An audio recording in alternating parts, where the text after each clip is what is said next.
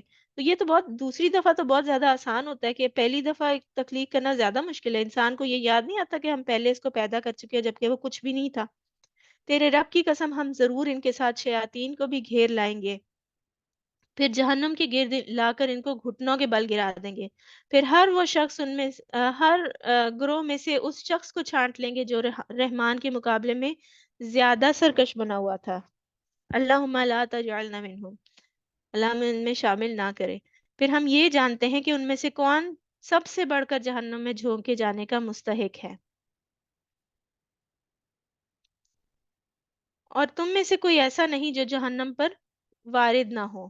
تو سوچئے اس دن کو، اس وقت کو، کہ تم میں سے کوئی ایسا نہیں، کوئی بھی ایک بندہ ایسا نہیں جو اس کے اوپر سے نہ گزرے. جو اشارہ کس طرف کیا جا رہا ہے؟ پل صراط کی طرف اشارہ کیا جا رہا ہے. جو پل صراط ہے وہ جہنم کے اوپر فٹ کیا جائے گا. اس میں کیا ہوگا؟ اس کے اوپر سے ہر انسان نے گزرنا ہوگا.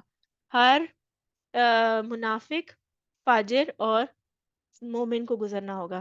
جو کافر ہیں ان کو نہیں گزارا جائے گا پل صراط سے. ان کا فیصلہ پہلے ہی کر دیا جائے گا کیونکہ ان کے اعمال کوئی ایسے ہیں ہی نہیں کہ جو ان کو کوالیفائی کرے کہ وہ کوئی چانس بھی لے سکے جنت میں جانے کا. ان کے اعمال کا فیصلہ پہلے کر دیا جائے گا. جو منافق اور صحیح عقیدہ مسلمان ہیں یا گناہ گار مسلمان ہیں ان کو اس پہ سے گزارا جائے گا.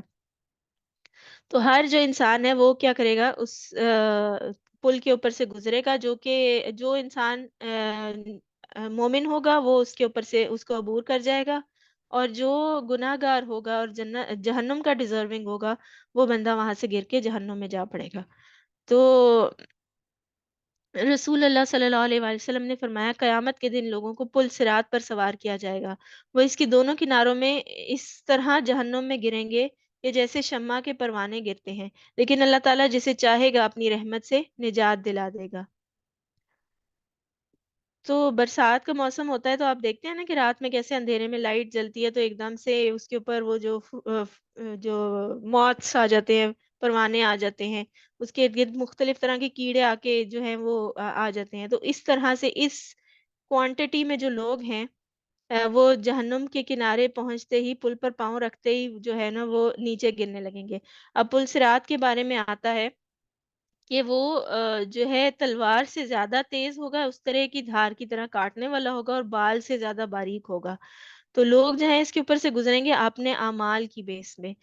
کچھ لوگوں کے اعمال اتنے اچھے ہوں گے کہ وہ اس کے اوپر سے بھاگتے ہوئے گزر جائیں گے. کچھ لوگ جو ہے وہ پلک جھپکتے ہوئے گزریں گے. کچھ لوگ جو ہیں وہ عمدہ گھوڑوں کی طرح، کچھ دیگر سواریوں کی طرح بالکل سالم ٹھیک ٹھاک اینڈ تک جا کے اتر جائیں گے.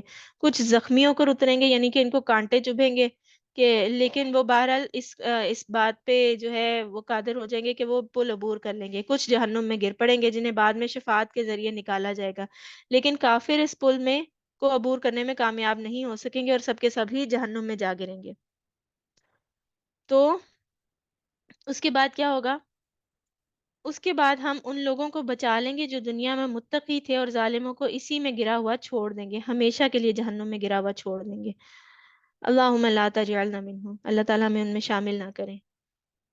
ان لوگوں کو جب ہماری آیات کھلی کھلی سنائی جاتی ہیں تو انکار کرنے والے ایمان لانے والوں سے کہتے ہیں، بتاؤ ہم دونوں گروہوں میں سے کون بہتر حالت میں ہے، اور کس کی مجلسیں زیادہ شاندار ہیں، کس کا سوشل سرکل بہت خوبصورت ہے، اور وہ کس کی پی آر زیادہ ہے، کون لوگوں کو زیادہ جانتا ہے.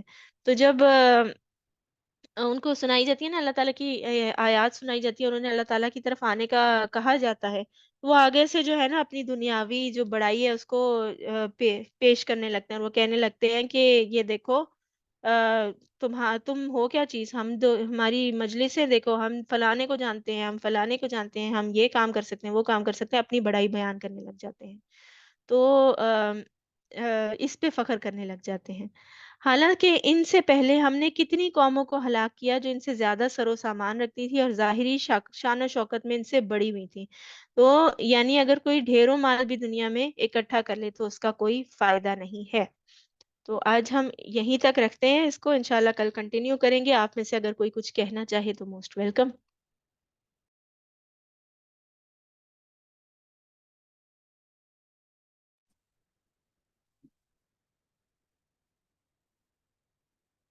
جی روبینہ.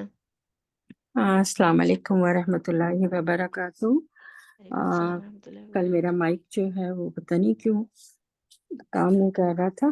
تو پچھلی ہم نے جو آیتیں تھیں اس میں ہم نے یہ تھا کہ اس میں سب سے بڑی بات یہ تھی کہ عیسائی کے جو خلاف عقائد کی جو ہے وہ تردید تھی کہ محض معجزے جو ہیں وہ سے پیدا ہونا اس بات کی دلیل نہیں ہے کہ عیسیٰ ان کو جو ہے اللہ کا بیٹا جو ہے وہ قرار دے دیا جائے.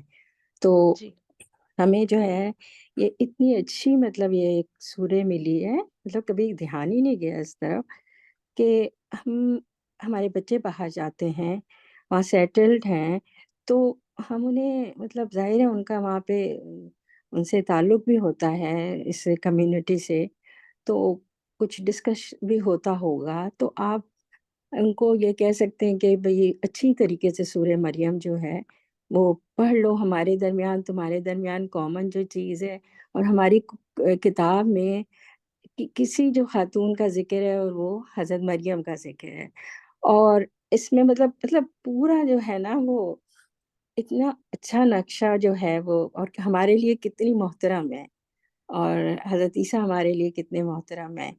تو ایک تو یہ کہ یعنی کہ میں اپنے بچوں کو بھی یہ ضرور بات کروں گی کہ بہترین طریقے سے اس سے پڑھو، اور کبھی بھی شیئر کرنے کی وہاں ضرورت پڑے تو اس آیت اس سورے کے ذریعے جو ہے نا وہ. اور دوسری بات یہ کہ اس میں یہ تھا کہ کھجور کا جو ہے وہ میں بھی 2-3 دن پہلے لیکچر سن رہی تھی، تو اس میں یہی تھا کہ بھئی ہم لوگ کا اتنے گھنٹے کا روزہ ہوتا ہے تو ہماری شوگر لیول جو ہے وہ کم ہوتی ہے، بلڈ پریشر کا بھی وہ کم ہوتا ہے. تو ایک کھجور سے روزہ کھولنے سے فوراً ہی جو ہے نا وہ ہماری بیلنس آ جاتا ہے پورا ہماری باڈی میں.